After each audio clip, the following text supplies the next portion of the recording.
Саламатсыңар балдар. Бүгүнкү кыргыз тил сабагында жаңы тема менен таанышабыз. Чыгыш жөндөмөсү деген.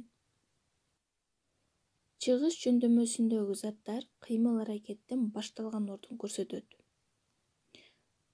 Чыгыш жөндөмөсүндөгү заттар дейт, кыймыл аракеттен башталганын көрсөтөт. Кимден, эмнеден, каяктан деген суроолорго жооп берет.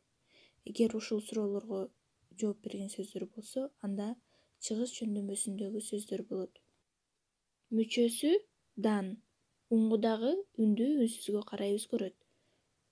Мисал үчүн, устадан, жумуштан, теректен, дан мүчөсү сөздүн үндү үнсүзгө карай өзгөрүп жатат. Жумуштан десек, сөздүн мааниси жоголуп кетет. Терекден десек, терекдан десек дагы сөздүн мааниси жоголуп кетет дагы. Биздин айтып жаткан сөзүбүзгө түшүнбөй калат. Ошон үчүн уңгудагы үнсүзгө, үндүүгө карай өзгөрөт.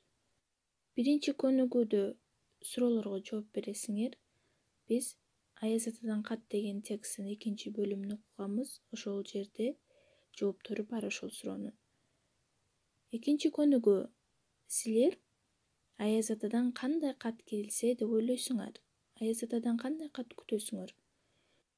Чыгыш жөндөмөсүндөгү сөздөрдү катыштырып жазгыла. Үчүнчү көнүгүү.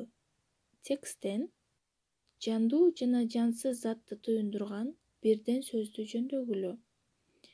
Аяз атадан кат деген тексттин экинчи бөлүмүнү карап, ал жерде жандуу жана жансыз затты билдирген бирден сөздөн алабыз.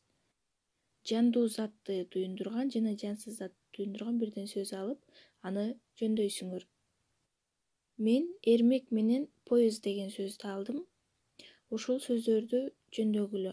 Эгер кааласаңар, өзүңөр текстти кайрадан окуп чыгып, ошол жерден башкадан бирден сөз алсаңар болот.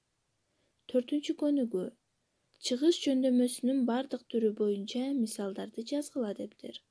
Чыгыш жөндөмөсүнүн дан мүчөлөрү кандай өзгөрөт? Ошого карап, биз сөздөрдү жазышыбыз керек. Үлгү катары мен агадан, менден, тоодон, көлдөн деген сөздөрдү жазганмын. Ал жерде мүчөлөрү белгиленип турат. Силер дагы астыдагы мүчөлөрдү катыштырып сөздөрдү жазгыла. Үйгө тапшырма 5-көнүгүү 55 бет.